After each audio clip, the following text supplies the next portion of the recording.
Advocate Priyadarshan Thampi, ഇവിടെ Shri M R Abhilash പറയുന്ന നിയമവശം ശരിയാണ്. ഹൈക്കോടതിയെ സമീപിച്ചപ്പോൾ ആ കാലയളവ് സിദ്ദിഖ് നിയമ നടപടികൾ മുന്നോട്ട് കൊണ്ടുപോകട്ടെ എന്ന രൂപത്തിൽ ഒരു സമീപനം സർക്കാർ എടുക്കുന്നു. ഇപ്പോൾ സുപ്രീം കോടതിയിലേക്ക് പോകുന്ന ആ ഇടവേളയും സിദ്ദിഖിന് അനുകൂലമാണെങ്കിൽ പോലും നിയമ നടപടിയാണ്. ആ ഘട്ടം ഒരു വ്യക്തിക്ക് അവകാശപ്പെട്ടതുമാണ്, അത് അനുവദിക്കുന്നു.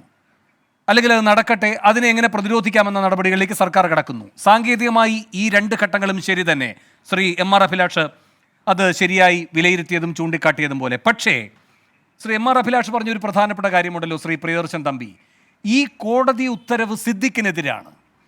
അതിൻ്റെ കാരണം പ്രോസിക്യൂഷൻ അത്ര ശക്തമായ ആ കാര്യങ്ങൾ വാദിച്ചതുകൊണ്ടുമാണ്. പ്രധാനപ്പെട്ട വാദങ്ങൾ സാധാരണഗതിയിൽ ഈ മുൻകൂർ ജാമ്യാപേക്ഷ തള്ളുമ്പോൾ മുന്നോട്ട് വയ്ക്കുന്ന വാദങ്ങൾ തന്നെയാണ്. കസ്റ്റഡിയിൽ ചോദ്യം ചെയ്യേണ്ടതുണ്ട്, അന്വേഷണം പ്രാഥമിക ഘട്ടത്തിലാണ്, മുൻകൂർ ജാമ്യം നൽകിയാൽ സാക്ഷികളെ സ്വാധീനിക്കും, തെളിവുകൾ നശിപ്പിക്കാനിടയുണ്ട്. ഇതെല്ലാം എന്താണ്, അടിയന്തരമായി ഇയാളെ കസ്റ്റഡിയിൽ കിട്ടുക എന്ന വാദമുഖങ്ങളാണ്. അത് കോടതി അംഗീകരിച്ചാൽ പിന്നെ അതിവേഗത്തിൽ ചലിക്കേണ്ട സർക്കാർ സംവിധാനത്തിൻ്റെ ബ്രേക്ക് ഇട്ടതാരാണ്?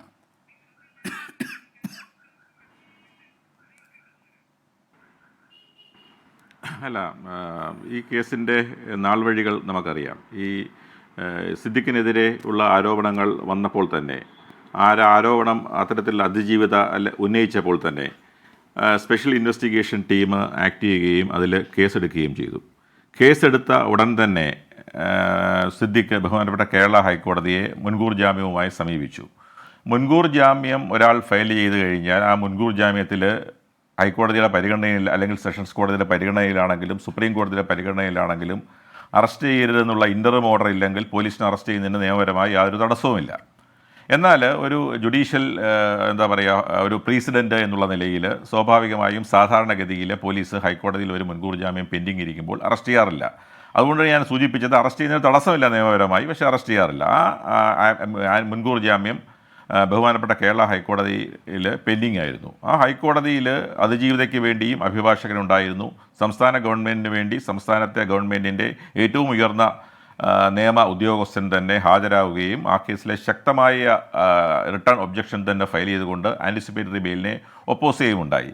നമുക്കറിയാം, ആ ഓർഡർ ഇപ്പോൾ പുറത്തു വന്നിട്ടുണ്ട്. ആ സമതല സ്പർശിയായ ബഹുമാനപ്പെട്ട കേരള ഹൈക്കോടതിയുടെ ആ ഓർഡറിൽ ഈ കേസിലെ എല്ലാ വശങ്ങളും പ്രതിഭാഗം ഉന്നയിച്ച എല്ലാ വശങ്ങളെയും അഡ്രസ്സ് ചെയ്തുകൊണ്ട് പ്രധാനപ്പെട്ട ഡിലേ, ഈ കേസിലെ അതിജീവിത ഈ പരാതി ഉന്നയിക്കാനുണ്ടായ ഡിലേ ആണ് പ്രധാനമായും ചൂണ്ടിക്കാണിയത്. അതിനെല്ലാം ആൻസർ ചെയ്തുകൊണ്ട് വളരെ ബൃഹത്തായ കണ്ടൻറ്റുള്ള നിയമത്തിൻ്റെ എല്ലാ തലങ്ങളും സ്പർശിച്ചുകൊണ്ട് അഡ്രസ്സ് ചെയ്തുകൊണ്ടുള്ള ഒരു ഉത്തരവാണ് ബഹുമാനപ്പെട്ട കേരള ഹൈക്കോടതിയുടെ ഭാഗത്ത് നിന്ന് വന്നിട്ടുള്ളത്. അതിലൊരു കാര്യം ഇവിടെ ശരിയായ രീതിയിൽ അഡ്വക്കേറ്റ് എം ആർ അഭിലാഷ് സൂചിപ്പിച്ചതുപോലെ ഇതെല്ലാം ഒരു വ്യക്തിക്ക്, ഒരു പ്രതിക്ക് പറയാനുള്ള അവകാശമാണ്. കാരണം വീണ്ടും അയാൾക്ക് സുപ്രീം കോടതി പോകാനുള്ള അവകാശമുണ്ട്. പക്ഷേ അങ്ങ് ചോദിച്ച ചോദ്യത്തിലേക്ക് തന്നെ ഞാൻ ഡയറക്റ്റ് വരികയാണെങ്കിൽ, കേരള ഹൈക്കോടതിയുടെ ഉത്തരവ് വന്നതിന് ശേഷം ഈ പ്രതിയെ എവിടെയാണ് എന്ന് സ്കെച്ച് ചെയ്യാൻ നമ്മുടെ പോലീസിന് ഇനീഷ്യൽ സ്റ്റേജിൽ കഴിഞ്ഞിട്ടില്ല എന്നുള്ളത് ഒരു ബലഹീനത തന്നെയാണ്. അത് സമ്മതിക്കാതിരിക്കാൻ കഴിയില്ല. കാരണം ഓർഡർ പറയുന്ന ദിവസം എന്നാണ് എന്ന് അറിയാം. ഓർഡർ പറയുന്നത് 2 ദിവസം മുമ്പ് ഈ സിദ്ദിഖ് എന്ന് പറയുന്ന നടൻ, സംസ്ഥാനത്തെ ഒരു നടി, പ്രമുഖയായ ഒരു നടി മരിച്ച ദിവസം ആ പ്രധാനപ്പെട്ട ചടങ്ങിൽ, മരണാനന്തര ചടങ്ങിൽ കേരളത്തിലെ ഏറ്റവും പ്രമുഖരായിട്ടുള്ള സൂപ്പർ സ്റ്റാറുകളോടൊപ്പം ആ മരണാനന്തര ചടങ്ങിൽ ഇരിക്കുന്നത് നമ്മുടെ കേരള സമൂഹമാകെ കണ്ടതാണ്. അന്ന് അദ്ദേഹത്തിൻ്റെ ആൻറ്റിസിപ്പേറ്ററി ബെയിൽ ആപ്ലിക്കേഷൻ കേരള ഹൈക്കോടതിയിൽ പെൻഡിങ് ആയിരുന്നു. പിന്നെ അതുകൊണ്ടാണ് ഞാൻ പറഞ്ഞത്, ഈ തലേ ദിവസം ആപ്ലിക്കേഷൻ പെൻഡിങ് ഡിസ്പോസലിന് വെക്കുന്നതിൻ്റെ തലേ ദിവസം മുതൽ സ്കെച്ച് ചെയ്യാൻ കഴിയുമായിരുന്നു എന്ന് ഞാൻ പറയാൻ കാരണം അതുകൊണ്ടാണ്. കാരണം അറിയാം, നമ്മൾ ക്രിമിനൽ കേസുകളിലെ പ്രതികൾ അവർ പലപ്പോഴും പല കേസുകളിലും അവർ കാണാമറയത്തേക്കൊക്കെ ഒളിവിൽ പോയി കഴിഞ്ഞാൽ പോലീസിനെ വിചാരിച്ചാൽ പോലും ചിലപ്പോൾ എല്ലാ കേസുകളിലും പിടിക്കണമെന്ന് നിർബന്ധമൊന്നുമില്ല. അപ്പോൾ സിദ്ദിഖിനെ പോലെ ഒരാൾക്ക് ഒളിവിൽ പോകാൻ ബുദ്ധിമുട്ടാണ്, അയാളെ എല്ലാവർക്കും അറിയാമെന്നുള്ള വാദങ്ങളൊക്കെ നമുക്ക് ഉയർത്താമെങ്കിലും പല കേസുകളിലും പോലീസ് ഭീകരമായി അറസ്റ്റ് ചെയ്തു എന്നൊക്കെ പറയുന്ന പല കേസുകളിലും പോയി പ്രതികൾ അഭിഭാഷകൻ മുഖാന്തരം സറണ്ടർ ചെയ്യുകയോ അല്ലെങ്കിൽ നേരിട്ട് പോയി അറസ്റ്റ് വരികയോ ഒക്കെ ചെയ്യുന്ന 90% കേസുകളിലും അതാണ് സംഭവിക്കാറുള്ളത്.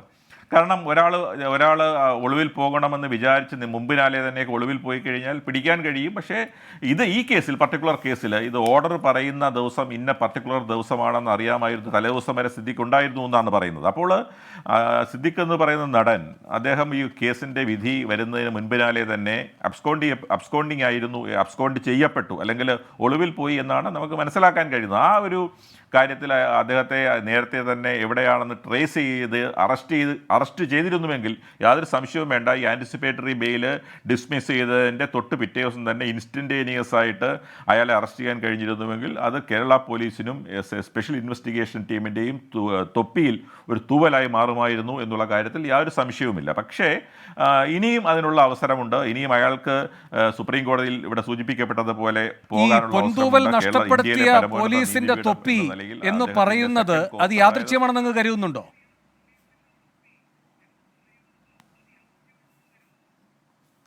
അല്ല, അത് നമ്മൾ മനസ്സിലാക്കേണ്ട ഒരു കാര്യം, അത് ഈ യാദർച്ഛികം അല്ലാതെ അതിനകത്തൊന്നും ഒരു സ്പെഷ്യൽ ഇടപെടലുകൾ ഉണ്ടാവേണ്ട യാതൊരു സാഹചര്യവും ഇത്തരത്തിലുള്ള കേസുകളിൽ ഉണ്ടാവേണ്ട ഒരു സാഹചര്യമില്ല. കാരണം ഇത്തരത്തിലുള്ള ഒരു കേസിൽ ഒരു സിനിമാ നടനെ, ഒരു ചലച്ചിത്ര നടനെ, ഒരു IG പോലുള്ള സ്പെഷ്യൽ ഇൻവെസ്റ്റിഗേഷൻ ടീമിൽപ്പെട്ട 5 പോലീസ് ഉദ്യോഗസ്ഥർ അടങ്ങിയ ഒരു ടീമിനെ ആരെങ്കിലും വിളിച്ച്, ഉന്നത രാഷ്ട്രീയ നേതൃത്വം വിളിച്ച് അറസ്റ്റ് ചെയ്തതെന്നോ എന്നും അത്തരത്തിലുള്ള മൂഢതമൊന്നും കാണിക്കുന്ന രാഷ്ട്രീയ നേതൃത്വമൊന്നും നമ്മുടെ കേരളത്തിലുണ്ട് എന്ന് ഞാൻ വിശ്വസിക്കുന്നില്ല. അങ്ങനെയുള്ള ഒരു ഇടപെടലൊന്നും ഒരിക്കലും ഉണ്ടാകാനുള്ള ഒരു സാഹചര്യവും ഇതുപോലുള്ളൊരു കേസിൽ ഉണ്ടാകില്ല. കാരണം അങ്ങനെ ഉണ്ടാകാൻ കഴിയില്ല. കാരണം അതൊക്കെ ലീക്കാക്കപ്പെടും. അതൊക്കെ നമ്മുടെ പൊതുസമൂഹം ഇത്തരത്തിൽ എല്ലാവരും CCTV ക്യാമറ അടിയിൽ പോലെ ഇത്രയേറെ ചാനലുകളും മാധ്യമങ്ങളും എല്ലാം ഉള്ള ഈ ലോകത്ത് അതൊന്നും നടക്കുന്ന കാര്യമേ അല്ല.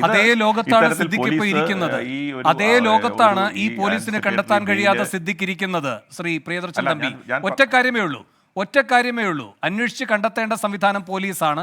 ആ പോലീസ് സംവിധാനത്തിന് അത് കണ്ടെത്തുക എന്ന തൂവലും കൂടി വേണ്ട, ആ പൊൻതൂവലും കൂടി വേണ്ട എന്ന നിലയിൽ നിൽക്കുകയാണ് അങ്ങീ പറയുന്ന മഹത്വമുള്ള ഈ അന്വേഷണ സംഘം, 5 അംഗ സംഘം, IG എന്നൊക്കെ പറയുന്ന ഈ മഹത്വങ്ങളുണ്ടല്ലോ, ആ തൂവലുകളൊക്കെ ഉള്ളൂ. യഥാർത്ഥത്തിൽ അർപ്പിതമായിരിക്കുന്ന ചുമതല നിർവഹിക്കുക വഴി കിട്ടുന്ന തൂവൽ അവർക്ക് വേണ്ടെന്ന് വെച്ചിരിക്കുകയാണെന്നേ അവർ